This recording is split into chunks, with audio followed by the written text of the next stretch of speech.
Well, thank you all for your time today. Thank you to the commissioners for having us. My name is Angela O'Brien. I am the Deputy Consumers Counsel for the Office of the Ohio Consumers Counsel. And today I'm here to provide a consumer's alert about FirstEnergy's proposed $190 million rate increase that is currently pending with the Public Utilities Commission of Ohio. But before I get into the details, I'd like to give a little bit of background about OCC. OCC is a state agency that was created in 1976. And OCC's purpose is to represent residential utility consumers in matters involving their investor-owned utilities before the Public Utilities Commission of Ohio. We also represent consumers in matters before the Supreme Court of Ohio, before the General Assembly, and also at the federal level before the Federal Energy Regulatory Commission and, as necessary, United States Courts of Appeal. So this slide here, you will see the Consumers Counsel's mission. And here is the Consumers Counsel's vision: to be an independent voice of Ohio residential consumers. OCC is governed by a 9-member governing board, and the current Consumers Counsel is Maureen Willis. So now on to the purpose of my discussion today is to talk about FirstEnergy's proposed rate increase. So FirstEnergy has filed to increase its electric distribution rates. These are the cost to send service to your home through the wires. Electricity supply costs are not affected by this case. Electricity supply is provided to consumers through the form of the standard service offer, or through a competitive supplier, or through aggregation. Toledo has aggregation service through the Northern Ohio Aggregation Coalition. Northwest. So it's important to note that supply costs are not affected by this case. So for Toledo Edison, the proposed rate increase will impact the average consumer about $1.56 per month. It's actually the lowest among the 3 electric distribution utilities. But nonetheless, for an average consumer, the total bill impact will be from about $171.74 to $173.30. Again, it's $1.56 a month rate increase. So what is the process? The PUC, as I mentioned, FirstEnergy filed its application for an increase in rates, and it's currently being reviewed by the staff of the Public Utilities Commission. They have an auditor that is also assisting them in its review. And in the meantime, OCC and other parties have been reviewing the application, conducting discovery, trying to learn more about what FirstEnergy is proposing. The PUCO, the 5 commissioners of the PUCO will act as the court in this case to determine whether or not FirstEnergy's proposal is reasonable. And here, this slide shows the general timeline of a utility rate increase proposal. Here you have the utility application, the discovery process, then the PUCO staff report will be issued. OCC and other parties will file pre-filed testimony, and local public hearings will occur. The local public hearings are very important for consumers. They are where residential utility consumers can come out and testify in front of one of the PUCO commissioners that will be presiding over the case and provide testimony as to how the utility rate proposal will impact them. This is important. Your testimony will go on the record, and it will be part of the evidentiary record that the PUCO considers when it makes its decision. So that's very important, and that's part of the reason why OCC is here today, to encourage everybody to attend the local public hearings and provide testimony. Now, the local public hearings have not been set yet. As soon as they are, OCC will update its information on its website so that people can plan to attend. OCC has also requested what we call a local virtual public hearing. And actually, FirstEnergy has supported this. Through this, we're hoping that the PUCO will make available an opportunity for consumers to testify through virtually, kind of like what I'm doing here today. During the pandemic, there were some cases where that required virtual public hearings, and it was actually a very good way for consumers who may not otherwise be able to get out and show up in person for a hearing to provide testimony. Again, the testimony would be taken and put on the record and become part of the evidentiary record. And then after the local public hearings, there will be an evidentiary hearing followed by briefs and eventually a PUCO opinion.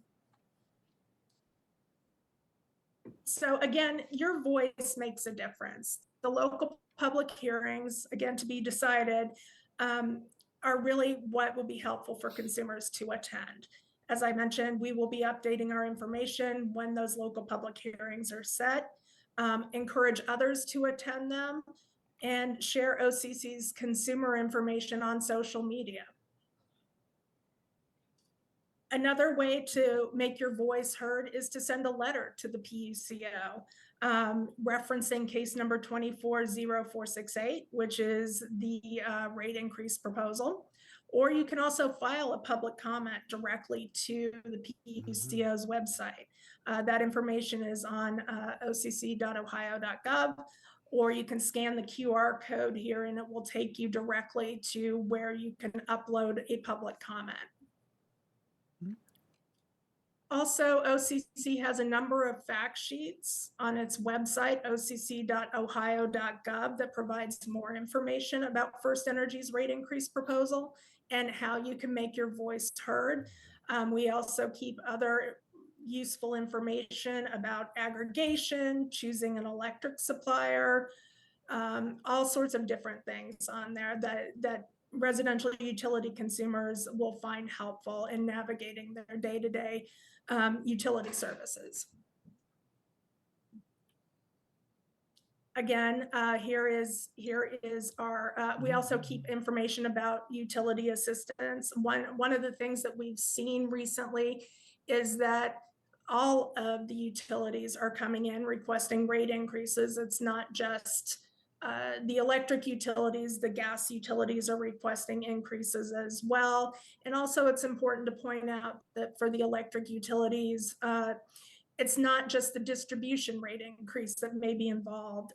For example, FirstEnergy also has a pending electric security plan case. And in that case, there will be updates to what are known as riders, which are single issue rate making items where FirstEnergy proposes new and additional charges to consumers that are on top of the base distribution rate. So we've seen at OCC just a collective increase in the amount of all of the utility bills that consumers pay. So in light of that, we also make information about consumer assistance on our website. There are many different programs that consumers can take advantage of if they're eligible. And again, you can find those on OCC's website. And here is, again, is our contact information. I believe that Amy Carls, who is here with me today, our Senior Outreach and Education Coordinator with OCC, has provided some information as well for people to contact us if necessary. And there's Amy. Hi, Amy. Hi, Amy. And want to thank you very much for your time and your consideration. If anybody has any questions, I'm happy to discuss. Thank you for coming, Commissioner P. Gerken here. I do have some questions and a bit of the importance that we emphasize on these public hearings. Sure. With us in attendance in our audience today is Mark Fry, who has been grateful to know since 1996 and has educated us around electric utility issues and was instrumental with myself and other people in forming the NOAC back in the year 2000. And it's been Mhm. a great help to our committee. And I think we've partnered with you through NOAC on many cases, and we've traveled many roads together in our quest to make electric rates fair and equitable. We've rarely won, but we've always fought. Let me say that again. We've rarely won, but we've always fought. And I think that is my stance coming into this today. There are many questions, as Mark has told us prior to the meeting. This is the first time in 17 years that they've come in for a base increase. And why is that? Why is that? Because electric security plans and riders have fueled their coffers in the place of a base increase for many years. So um, I want people not to be dissuaded by this. It only looks like a little bit of money on the base load. This is the start of the battle, that there will be security riders, other riders that really drive the cost. Your electric bill is a document most people don't understand. It is consequential, but it is divided into so many pieces that you don't look at the bottom line because you see all the pieces sometimes. But this base increase is an increase at a time that record profits are still being made. This is FirstEnergy that has enough money in their banks to pay $230 million in a deferred prosecution agreement. So nobody went to jail over House Bill 6.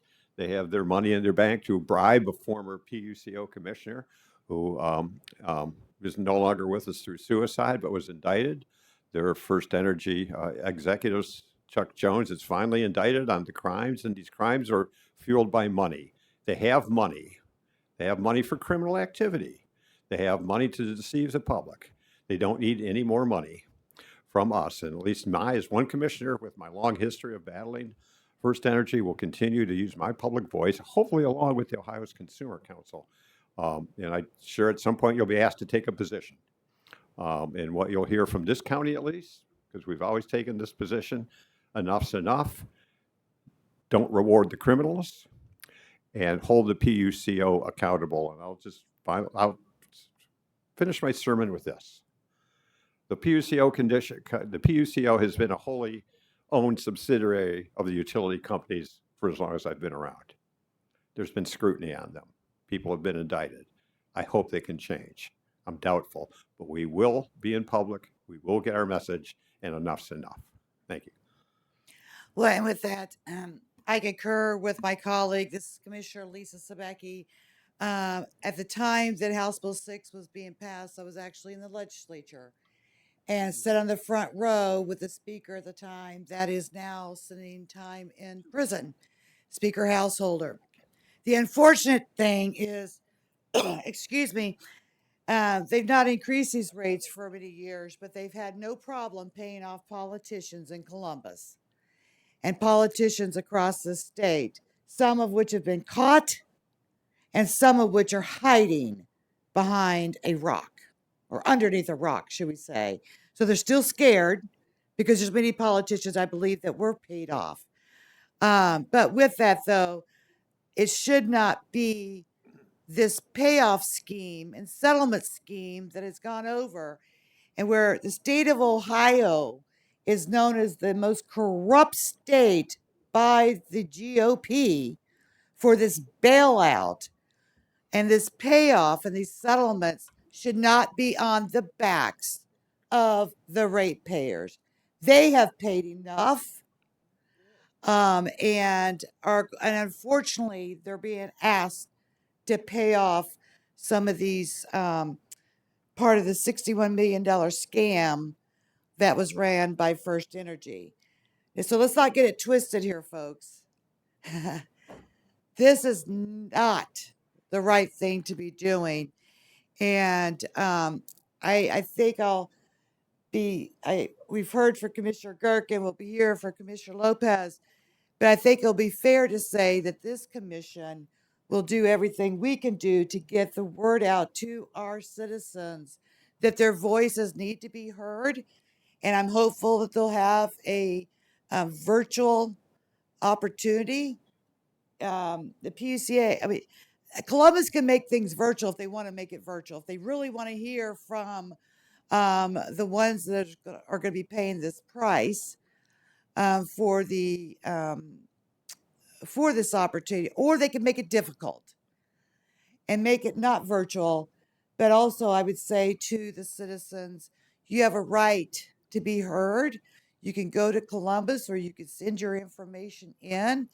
But I would also not just start at the PUCA. I wouldn't be just PUCO, excuse me. I wouldn't just send to those members there, but they should send to every senator in this state and every representative in this state and every row office in this state, that they do not believe that the citizens should be having to pick up the bill for the most corrupt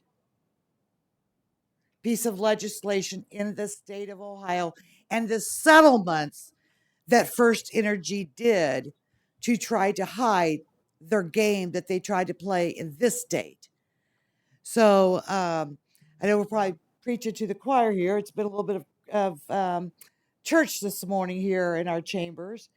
But most importantly, though, I'll do what I have to do to get this message out to the ratepayers in Lucas County and abroad.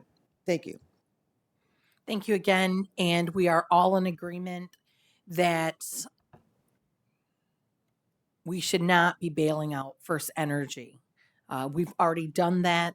It's been very painful for the state of Ohio to have to see this level of corruption. And we are going to do everything possible to make sure every seat is filled at all these hearings. Director of Sustainability, Ben Pushka, is president in the front row. We've already met, and we are going to make sure we give every citizen an opportunity to be there. We are going to do constant reminders with our media team, Sarah Elms. We are not going to take these upcoming meetings lightly. And again, I'm in 100% agreement with Commissioner Sabecki and Gherkin. FirstEnergy is no longer going to be able to hurt citizens and take unnecessary money based on their greed and their corruption. Thank you. At this time, I'd like to ask Mark Fry for Palmer Energy to the podium, please. I'm sorry, Palmer Energy. I just say Palmer Energy. I'm fine. As our NOAC consultant for the county. Thank you, Commissioner. I appreciate the opportunity to speak and want to thank the OCC, the Northwest Ohio Aggregation Coalition that the county helped form over 25 years ago now. Has been working hand in hand with the OCC for many years, fighting with these rate increases. One of the things that Ms. O'Brien indicated, and I think is somewhat difficult to understand, the OCC has limited resources, and all of the cases that are going on, not just with FirstEnergy in this base rate case, but the ESP case, and I'll get into the weeds a little bit because that's my nature, as you probably all know by now. But the PUCO had a rate case called an ESP, as Ms. O'Brien mentioned. ESP number 5 was adjudicated some time ago. The PUCO made a couple of small changes. The OCC appealed some things to the state Supreme Court. Some of the things were changed, and under the current law in the state of Ohio, the utility has the ability to say thanks but no thanks. That's a significant problem which could potentially be addressed if HB 15 passes. So when they said thanks but no thanks, they went back to ESP number 4, and because of the new legislation that's being considered in the legislature and in the State House, they basically then turned around and quickly filed ESP number 6, trying to get in because HB 15 allows these riders to continue, these ESPs to continue at least for a duration. In the case of ESP 6, if it's approved, would be 5 more years. So they would get 5 more years of these couple of dozen, 2-3 dozen riders. It's like the traffic lights going to Columbus from here. They continue to proliferate. So the net result is we look forward to working with the OCC. The county has been one of the leaders in this in the Northwest Ohio Aggregation Coalition since the beginning. We've been fighting this fight, as Commissioner Gerken said, for 30 years, a long time. And we're going to continue to fight those fights and do the best we can. We appreciate partnering and our ability to work with USCC and look forward to supporting them and their efforts. Thanks, Mark. Thank you. We appreciate it as well. Thank you. Thank you for joining us via Zoom there, and we will make sure to get the word out, and any questions that we have, we'll be able to contact you all either directly and or through our Sustainability Director, Ben Pushka. So really appreciate the opportunity that you came today to present to our commission. Thank you for having me, and we really appreciate it as well. All right. See you soon. See you soon. Thank you. At this